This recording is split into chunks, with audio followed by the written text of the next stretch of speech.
Le laboratoire mécanisme d'accident et le laboratoire de biomécanique appliquée s'intéressent à l'accidentologie. Alors notre cœur de métier, c'est l'étude détaillée d'accidents pour le laboratoire de Salon et la sécurité secondaire pour le laboratoire de Marseille. Bon, au fur et à mesure des évolutions depuis 40 ans des laboratoires, on s'est intéressé de plus en plus à ce qui gravitait autour de l'accident. Particulièrement sur Salon, où on s'est intéressé à tous les paramètres un petit peu plus éloignés de l'accident qui expliquaient et qui permettaient d'éviter cet accident. Par exemple, les facteurs infrastructures, les facteurs d'aménagement, les facteurs de comportement de conducteur, avec simulateur de conduite et aussi comportement en société. Et puis aussi la dynamique du véhicule qui va permettre d'expliciter un certain nombre d'éléments qui vont permettre d'éviter l'accident.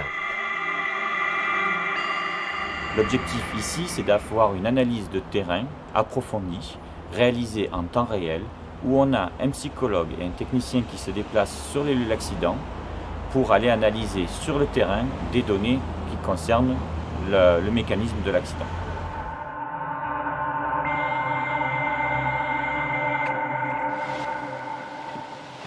Bonjour. Bonjour. Mister, qu'est-ce qui s'est passé? Qu'est-ce qui s'est passé? Dans une circulation, on est arrivé un peu fort, le véhicule n'a pas marqué le stop et s'est pris en plein dans la portière arrière. D'accord. Ok. Ça compte. Pour vous, s'il vous plaît, vos coordonnées.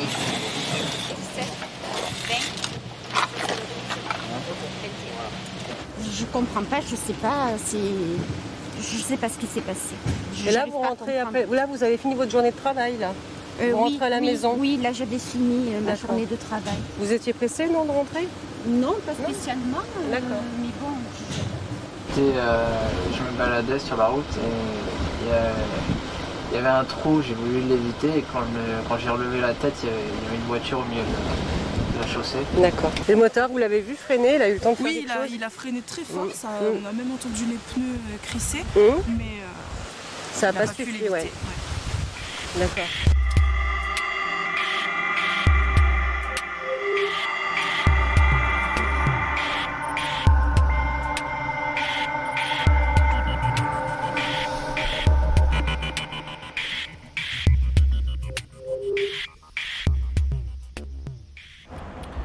Toutes ces recherches ont pour objectif de dégager de la connaissance concernant la sécurité primaire, c'est-à-dire des moyens pour éviter les accidents.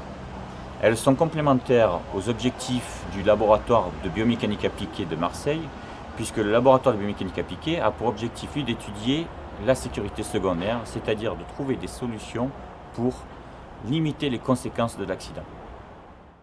Le scénario de l'accident étant maintenant connu, les travaux du laboratoire de biomécanique appliquée à Marseille seront focalisés sur le traumatisme.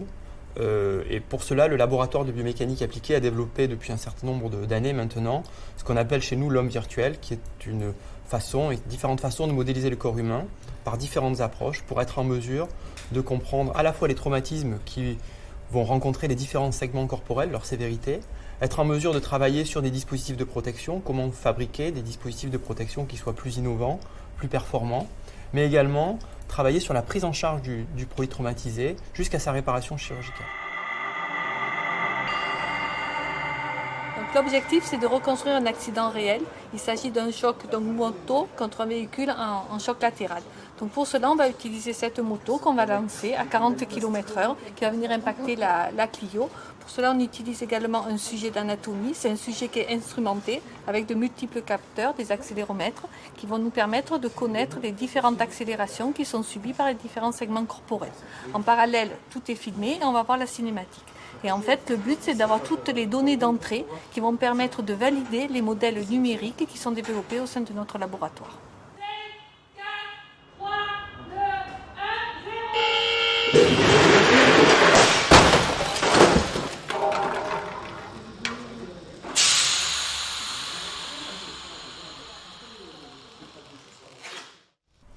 On utilise des modèles simplifiés de corps humain pour simuler l'accident.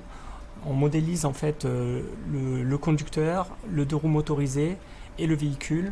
Ces modèles sont validés à partir de données expérimentales et ensuite on se place dans un cas réel fourni par les études détaillées d'accident. Ce modèle validé ensuite nous permet de lancer un plan d'expérience où l'on va faire varier un large panel de configurations d'accident, où on va pouvoir tester les conditions d'impact, la vitesse d'impact, le type de véhicule, l'anthropométrie du conducteur, le type de moto.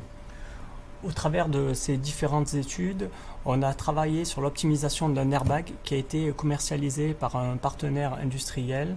Cet airbag optimisé permet de diminuer le score lésionnel de blessures sur le conducteur de moto.